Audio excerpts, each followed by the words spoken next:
सर्वशक्तिमान पवित्र परमेश्वर प्रभु यीशु के पवित्र और मीठे नाम में मेरी ओर से आप सभी भाई बहनों को जय मसीह की। तो जैसा कि आप विषय देख रहे हैं, वचन देहधारी हुआ। आइए हम इसका आत्मिक अर्थ वचन पढ़कर जानते हैं। हम पढ़ते हैं यूहन्ना रचित सुसमाचार 1 अध्याय 1 से लेकर 18 तक। वीडियो को लास्ट तक ध्यानपूर्वक सुनिएगा, तब आपको समझ आएगा। हम पढ़ते हैं, आदि में वचन था और वचन परमेश्वर के साथ था और वचन परमेश्वर था। यही आदि में परमेश्वर के साथ था। वचन ही परमेश्वर है, क्योंकि जब हम वचनों को पढ़ते हैं तब हम अपने पिता से वचनों के द्वारा बात करते हैं। सब कुछ उसी के द्वारा उत्पन्न हुआ और जो कुछ उत्पन्न हुआ है उसमें से कोई भी वस्तु उसके बिना उत्पन्न नहीं हुई। जो कुछ आकाश और पृथ्वी और जो कुछ उसके ऊपर है, चाहे जल के अंदर है, सब कुछ वचन के द्वारा पूरा किया परमेश्वर। तब उत्पत्ति 1 अध्याय में परमेश्वर ने अपने वचन के द्वारा सब कुछ उत्पन्न किया है जो धरती के ऊपर है, क्योंकि कोई ऐसी वस्तु नहीं है जो परमेश्वर के बिना उत्पन्न हुई है। उसमें जीवन था और वह जीवन मनुष्य की ज्योति था। ज्योति अंधकार में चमकती है और अंधकार ने उसे ग्रहण नहीं किया। वह जीवन किसमें था?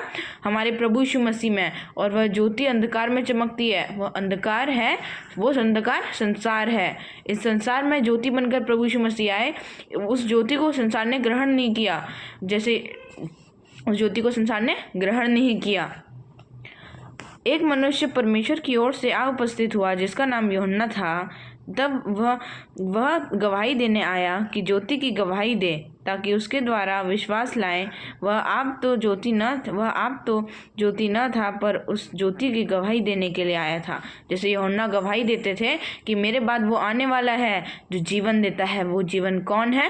प्रभु यीशु मसीह है, जो परमेश्वर के मेमने हैं। यूहन्ना ज्योति नहीं थे, वे प्रभु यीशु मसीह के बारे में गवाही देने आए थे। आगे पढ़ते हैं, सच्ची ज्योति मैं हूँ। सच्ची ज्योति जो हर एक मनुष्य को प्रकाशित करती है, जगत में आने वाली थी। वो सच्ची ज्योति कौन है? स्वयं हमारे प्रभु यीशु मसीह हैं। वह जगत में था और जगत उसके द्वारा उत्पन्न हुआ और जगत ने उसे नहीं पहचाना। वह अपने घर आया और उसके अपनों ने उसे ग्रहण नहीं किया।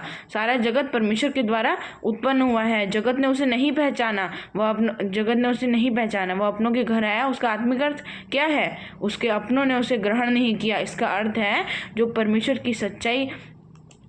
की सच्चाई को जानने से पीछे हटता है, जो उनके सत्य को बताते हैं, उनको वे लोग भला बुरा कहते हैं। तभी इसका अर्थ होता है उन्होंने परमेश्वर को ग्रहण नहीं किया। आगे पढ़ते हैं, परंतु जितनों ने उसे ग्रहण किया उसने उन्हें परमेश्वर की संतान होने का अधिकार दिया, अर्थात उन्हें जो उसके नाम पर विश्वास करते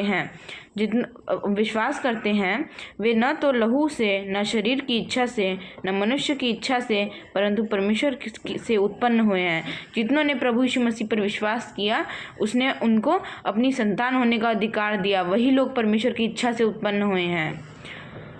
और वचन देहधारी हुआ और अनुग्रह और सच्चाई से परिपूर्ण होकर हमारे बीच में डेरा किया।